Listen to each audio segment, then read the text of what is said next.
Hello, it's Keith here at Networking in Surrey, and I'm just looking now at how to put a recommendation onto the LinkedIn profile of somebody that you have worked with and that you would recommend to other people as a reliable supplier or a good employee or for any other reason. As you can see, I'm now looking at the profile of Sally Rule, who is a good friend of mine as well as a colleague. We provide LinkedIn training sessions for local businesses at the moment, and Sally and I also used to work together more years ago than either of us would care to admit in the holiday industry.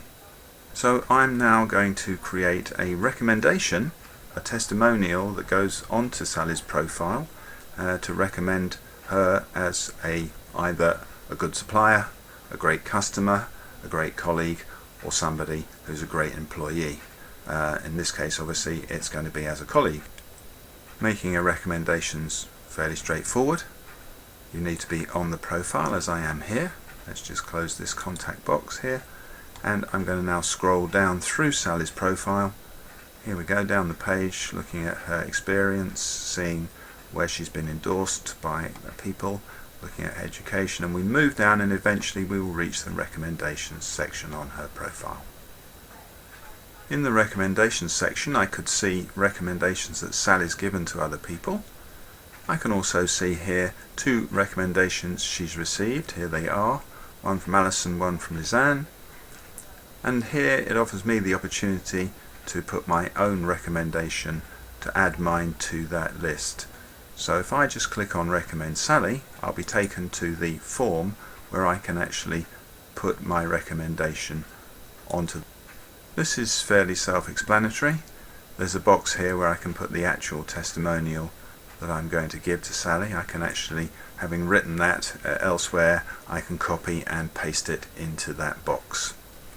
Once I've done that, I can then personalize this message below here for Sally to let her know that I've written that recommendation, and then it's up to her to decide if she wants to accept that, and if she does, it will be included on her LinkedIn profile. Finally, all I need to do is to explain to LinkedIn how I know Sally and why I am recommending her, proving that I've actually worked with her. So I've scrolled down now so I can see these boxes, and I can choose what my relationship with Sally was professionally, whether she was a customer of me or I was a customer of hers, if we were perhaps at college together, if we were colleagues at a company previously. So I'll choose that we did work together.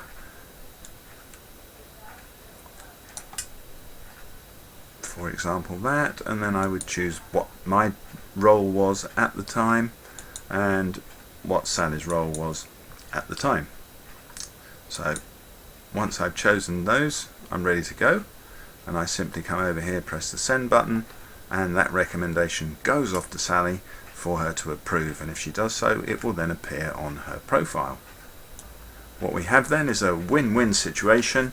Sally gets a nice genuine recommendation from me, and I get a little space on Sally's profile that people who are viewing Sally's profile can see me and click through to my profile and find out more about me. So it's just a little bit of extra real estate online for me as well. So that's one of my many paybacks from making a nice recommendation for Sally. And the final thing that I would say is obviously you shouldn't make recommendations that aren't genuine just because somebody asks for them, and you can request recommendations. So really it pays in the long run not to do a quid pro quo recommendation swap. I'll recommend you if you recommend me, because it will eventually be discovered. Somebody will come up with will find the evidence that this isn't genuine, and then your cover for both of you is blown. It's not a good idea. So only make genuine recommendations. Hope that helps.